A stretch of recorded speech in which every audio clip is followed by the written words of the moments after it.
बेशक तो खुश जुल्म दिदम आस बिजम मादार सरा अक्का गुशा चुप नबम।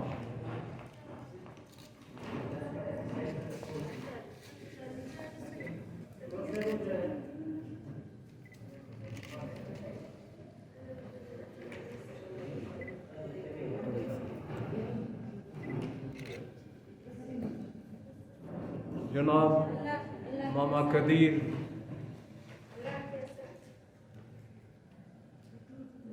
नसरुल्लाह साहब, हमारी बेटी नूरान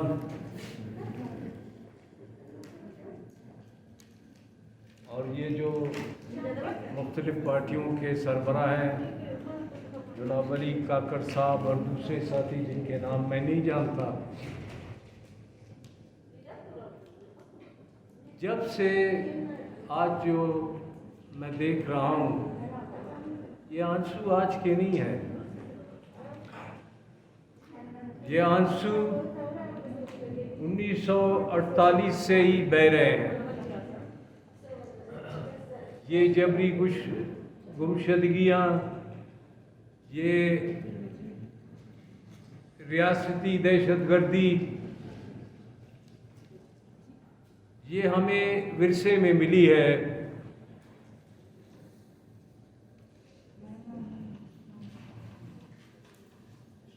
मैंने बलूचिस्तान के अंदर 1948 में, तो खैर मैं छोटा था, शायद मुझे इतना शऊर नहीं था, लेकिन 1958, 62, 73 और उसके बाद जनाब मुशर्रफ हुसैन, परवेज़ मुशर्रफ साहब की हुकूमतों और रियासती दहशतगर्दी को मैंने देखा।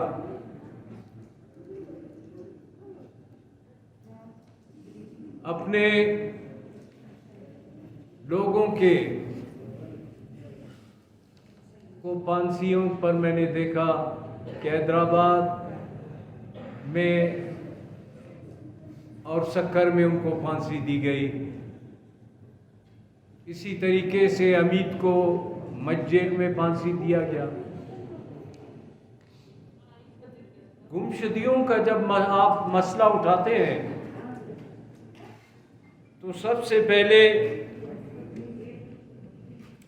उस दिन मैं तो बच गया, लेकिन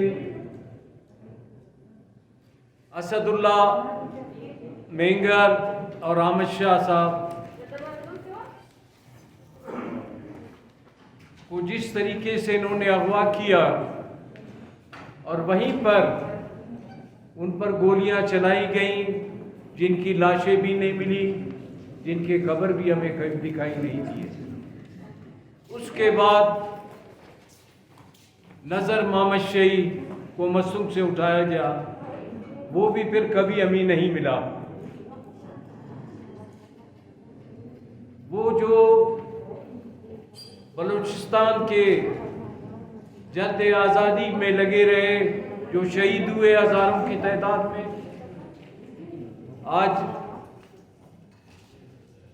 अब मैं किस किस का नाम लूं?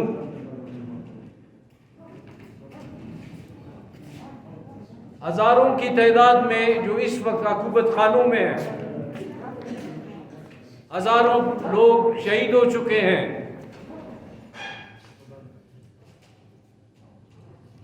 और वो जो लापता जिनको आप कह रहे हैं, हमारी माएँ बहनें बैठी हुई हैं यहाँ से, जो अपने दुख और दर्द बयान कर रहे हैं, आंसू बहा रहे हैं। मैं आप सबको एक चीज़ कहता हूँ कि आंसू बहाने से मसाइल हल नहीं होते। आप अपने जज्बात का इजहार तो कर सकते हैं, लेकिन वो लोग जो शहीद हो चुके हैं और वो लोग जो इस वक्त अकूबत खानों में हैं, हम नहीं जानते हैं इनमें से कितना जिंदा है, कितने शहीद हो गए हैं। इनके लिए शायद मेरी बातें कुछ पार्टियों के लिए तल्ख हों। जब हमने पाकिस्तान की गुलामी को कबूल किया तो 1970 तक हम पाकिस्तान की सियासत करते रहे। उसके बाद भी पाकिस्तान की सियासत करते रहे जब ये दो टुकड़े हो गए। लेकिन न पाकिस्तान ने आपको कबूल किया और न आपने पाकिस्तान को कबूल किया। जिन्ना से लेकर अयूब खान से लेकर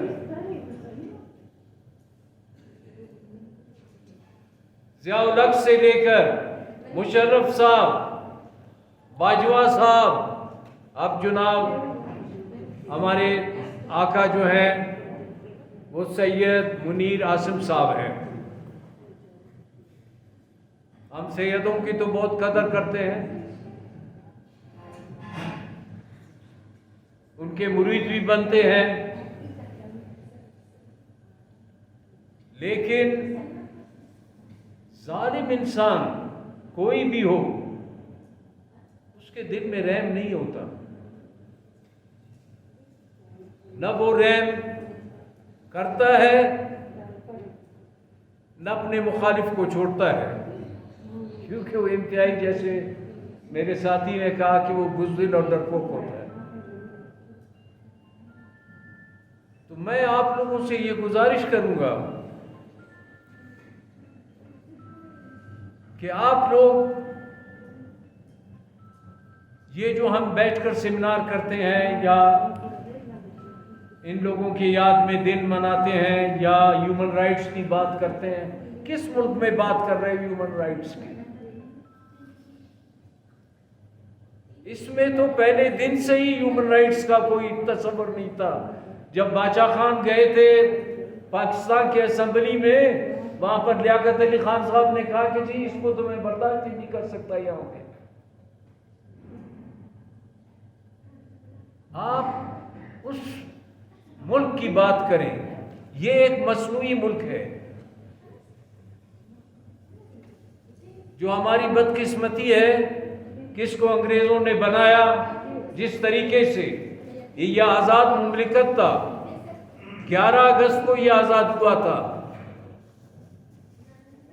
जिस तरीके से पाकिस्तान के फौजों ने यहाँ पर, जो उस वक्त ब्रिगेडियर गुलजार साहब थे गैरिसन के बड़े, किस तरीके से उन्होंने खलात पे हमला किया, किस तरीके से उन्होंने मस्जिद को शहीद किया। बाबरी मस्जिद तो याद आता है, लेकिन कभी डेरा बूटी में जिस मस्जिद को आपने शहीद किया और शाही महल के अंदर आपने मस्जिद को शहीद किया, बाबरी मस्जिद के लिए तो तुम मर जाते हो। क्या ये मस्जिदें नहीं थी? क्या इसमें इंसान नमाज नहीं पढ़ते थे? सोचने की बात यह है कि हम किससे मांग रहे हैं?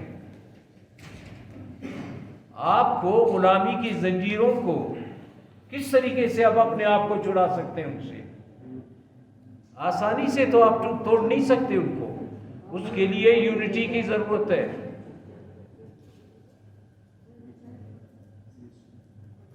मैं पार्लिमानी पार्टियों को कुछ नहीं कहता, लेकिन इतना कहूंगा कि भाई ये जो आंसू बहा रहे हैं, हम वोट तो मांगने के लिए आप लोग जाते हैं उनके पास, और मैं इनको भी ये कहता हूं जो आज मेरी माओ बहनों ने जो आंसू बहाए, एक एक घर में जाएं, चाहे वो बलोच हो, पश्तून हो, हजारा हो, पंजाबी हो, सबके घरों में जाएं आप, और यहां पर सब लोगों को इस चीज पर मजबूर करें कि वो सड़कों पर निकल आए।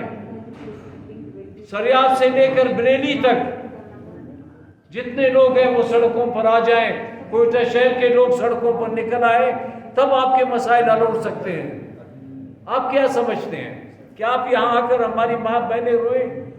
हमारे सामने हमें तो शर्म आ रहा है,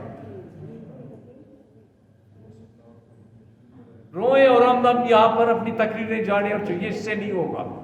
ये मैं वाजे कर दूं आपको यूनिटी की जरूरत है। अगर आप यूनिटी की तरफ जाएंगे तो हम अपने दुश्मन को शिकस्त दे सकते हैं। ये आर्मी आज का तो नहीं है कि आप 1948 में हमला किया, 1948 के बाद 1952 में हड़ताल किए, हमला किया हम पे। उसके बाद अयूब खान का दौर आया, उस वो दौर गुजरा, भुट्टो साहब तशरीफ लाए। भुट्टो ने तो हमें रेड इंडियन बनाया था। बलूचिस्तान के हर 30 मील के ऊपर एक किला बनाया उसने, अरब फौजियों के लिए और अपने मलेशिया के लिए, FC के लिए। जिस तरीके से कि अमेरिका के अंदर बरतानिया ने इस किस्म के किले बनाए ताकि रेड इंडियंस जो वहां के असली बाशिंदे थे उनको किस तरीके से उन्होंने मारना था और अमेरिका पे कब्जा करना था। आज तुम्हारी हालत वही है। हम डर के मारे बात नहीं करते, या खुदा की रहमत इन्हीं पर छावनी पे बरसता है। अगर इतने मोटे मोटे दीवार इन्होंने बनाए थे, अगर इन दीवारों की बजाय ये हमारे लिए हॉस्पिटल अस्पतालें बनाते, हमारे लिए मेडिकल कॉलेज बनाते, हमारे लिए यूनिवर्सिटी बनाते, हमारे लिए स्कूल बनाते, हमारे लिए कॉलेजेस बनाते, तो हम आज किधर पहुंच चुके होते। पाकिस्तान का बजट कहाँ हो रहा है इस वक्त? बलूचिस्तान के अंदर 6 लाख पाकिस्तान की आर्मी है, जिस पर आप अंदाजा लगाएं कि दिन में कितने अरब रुपए खर्च होते हैं। ये हेलीकॉप्टर, ये आपके जो वार प्लेन्स हैं, ये जो बमबारी करते हैं आप पर, ये जो जमीन के ऊपर फौजें चलती हैं फिरती हैं गाड़ियों में, कितना इनका खर्चा होगा। और ये जो मुखबरों को देते हैं, जो बिकते हैं लोग दाइयाने में, ये असेंबलियां जो उन्होंने आपको दी हैं, ये तुम्हारे वोटों से नहीं आए हैं, ये उनके ही आशीर्वाद से ये लोग कौमी, सूबाई, सेनेट इसमें पहुंच चुके हैं। आपके लिए आपके वोट कहां है उसमें? आपने देखा कि ये मुशर्रफ ने रेफरेंडम करवाया, उसमें बाज जगह वहां पर अगर 200 वोट थे, वहां पर 2000 वोट निकले। ये इन्हीं का कमाल है। मैं ये कहता हूं कि 22 साल से रियासती दहशतगर्दी फौजी ऑपरेशन जो बलूचिस्तान में चल रहा है, 22 साल आप उसको हो गए, इस साल में इसके बाद 23 होगा। तुमने हमारे हजारों नौजवानों को शहीद किया, हजारों लोग जो है लापता हैं। किस घर में जख्म नहीं है? वो जख्म हमारे दिलों पर भी लगे हुए हैं। मेरे भी लोग गए हैं उसमें, जो 48 से लेकर आज तक हुए हैं, वो सब हमारे दिल में है। ये हमारा दिल वो कब्रिस्तान है जिसमें ये सब भरे हुए हैं। आप इनको भूल नहीं सकते। आप देखें ये ऑपरेशन, कितने लोगों को मारोगे जनाब? 22 साल तो गुजर गए तुम्हें, 22 साल और लड़ोगे भी तुम्हें, तुम कुछ नहीं कर सकोगे। फलस्तीन आपके सामने है, गजा पट्टी इतनी सी जगह है, वेस्ट बैंक भी इतना छोटा सा जगह है। इजराइल कुछ कर सका उसे? बरतानिया पूरी दुनिया पे कब्जा था उसका, हुकूमत उसी के थे, उसकी हुकूमत में कभी सूरज डूबता ही नहीं था। वो कहां गया? तुमसे ज्यादा जालिम तो पेनोशेट था चिली का, और कंबोडिया में कैमरूज था जिसने हजारों इंसानों को कत्ल किया, लाखों की तादाद में। क्या हुआ? उसका नतीजा क्या दिया? कहाँ है आज वो पनोशे? कहाँ है आज वो कैमरूज? कहाँ है वो जालिम? अमेरिका ने वियतनाम में जो लड़ाई लड़ी, उसमें उसे शिकस्त हुआ, उसे जाना पड़ा। अफगानिस्तान में तो आप लोग लड़े हैं भाई, ये हमारे पाकिस्तान के लोग। अमेरिका तो उधर नहीं लड़ सका, वो आखिर चला गया। अब कौन है? हर दिन देखो बाबी दोस्ती पर फायरिंग है। मैंने पहले कहा था ये वो दलदल है जिसमें पाकिस्तान फंस चुका है, इससे निकलना उसकी कुव्वत से बाहर है। हमें चाहिए कि हम हालात का मुकाबला करें। मैं आपके स्टेज से मैं जनाब सैयद आसिम मुनीर साहब को, जो इस वक्त हमारे हुक्मरान हैं, ये पिट्ठुओं को मैं नहीं कहता जो वजीर आला है कुछ भी है या वजीर आजम है, ये प्रेसिडेंट है, इनकी कोई हैसियत नहीं है। हैसियत अगर है पाकिस्तान की आर्मी की है। इस वक्त बाजवा की जगह वो आए तशरीफ लाए। अब हम देखते हैं कि बाजवा की तरह वो भी इतना ही जुल्म करेगा या उसमें कुछ इंसानियत होगा। मैं उसको ये मशवरा देता हूं कि भाई बलूचिस्तान से अपने फौजों को विड्रॉ करो। तुम तालिबान से तो जाकर नेगोशिएशन कर सकते हो, इनार रब्बानी को भेज सकते हो, फैज हमीद साहब जा सकते हैं। क्या बलोचों ने कोई तुम्हारे घर को लूटा है? हमने हमला नहीं किया है पाकिस्तान पे, पाकिस्तान के फौजियों ने हम पर हमला किया हुआ है। हम तो मजलूम हैं, मजलूम कभी नहीं हारता, आखिर में उसी की सच्चाई की जीत होती है। मैं आप लोगों को यह अब भी कहता हूं, यूनिटी करो, घर घर जाओ, लोगों को सड़कों पर लाओ। हम अगर पहाड़ों में लड़ नहीं सकते, ये तो हम कर सकते हैं कि यहां पर खड़े होकर खामोश एहतजाज करें, जहां कोई भी इंसानी सर नजर आपको आए, कोई ट्रैफिक ना हो, कोई चीज ना हो। मैं देखता हूं गवर्नमेंट कितने दिन आपका मुकाबला कर सकता है। मैंने आज मशीर दाखिला साहब का बयान पढ़ा, मुझे हैरानी हुई कि वो करप्शन के बारे में बात कर रहा है। यार बड़ी दुख की बात है, कौन कर रहे हो ये बात करप्शन की? वो 8 अरब कहां गए? तुम फौजियों के तलवे चाटने के लिए बैठे हुए हो क्या? कितनी शर्म की बात है। मैं ज्यादा वक्त नहीं लेना चाहता, लोग भी बहुत थके हुए हैं। मेरा सिर्फ आपसे फिर गुजारिश है अपने इन भाइयों से जो पीछे बैठे हुए हैं, मैं इनको ये कहता हूं कि बेशक तुम अपना पार्लिमानी सियासत करो, लेकिन यूनाइट हो जाओ वो नैब की तरह, नेशनल पार्टी और बीएनपी और एएनपी को मैं ये कहता हूं कि ये लोग इकट्ठे हो जाएं, तो ये तुमसे कोई इलेक्शन जीत नहीं सकता। नैब ने भी तो इलेक्शन किया था, यहां पे मेजॉरिटी पार्टी की हैसियत से आया था। मैं उन तमाम मजलूमों को, बलोच मजलूम नहीं है, बलोच अपनी हक के लिए लड़ रहा है। मैं अपने हजारा भाइयों को कहता हूं, यहां के जो सेटलर हैं उनको भी कहता हूं मैं, और अपने पश्तून भाइयों को भी ये कहता हूं कि बहुत से लोग कहते हैं केक की तरह बलूचिस्तान को काटेंगे। भाई केक को काटने के लिए खून के समंदर में आपको डूबना पड़ेगा, ये कोई आसान बात नहीं है।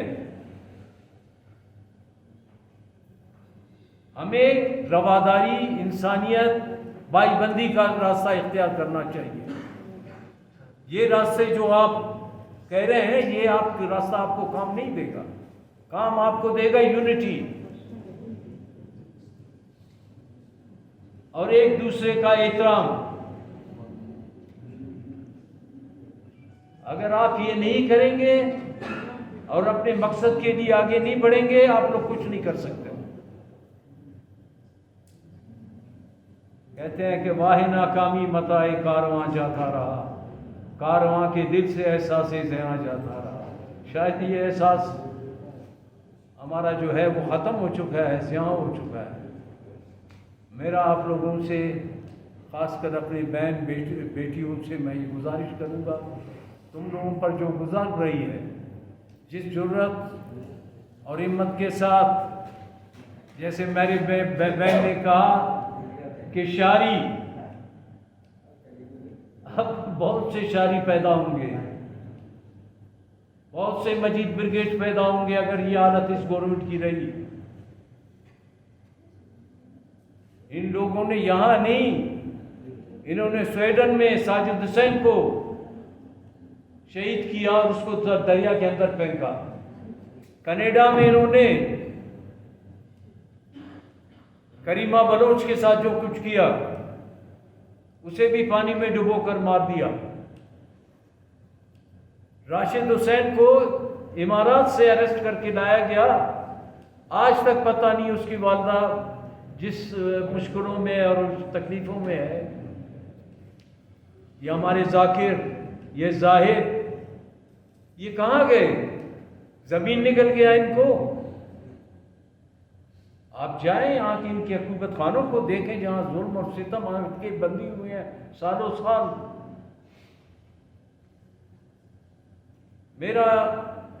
मैं आज फिर अपने फौजी हुक्मरानों को ये कहता हूँ,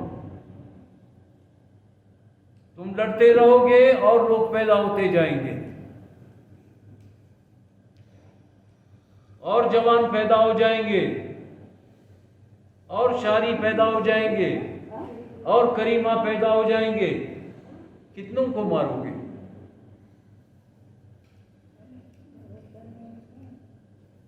इन्हीं अल्फाज के साथ मैं मामा कदीर, नासिर जान और अपने दूसरे साथियों से, ख़वातीन और आप जो हज़रात बैठे हुए हैं, इन सब का शुक्रिया अदा करता हूँ जिन्होंने मुझे बड़े तअम्मुल से सुना।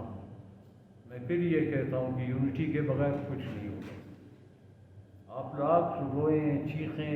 10 साल से तो मामा बैठा हुआ है, 10 साल हो गए उसको। अगर इसके दिन गिने जाएं तो हज़ारों दिन होंगे ये। तो ये एक मिसाल छोटा सा मैं दे रहा हूँ।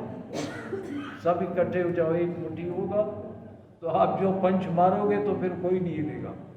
खुदा हाफिज़।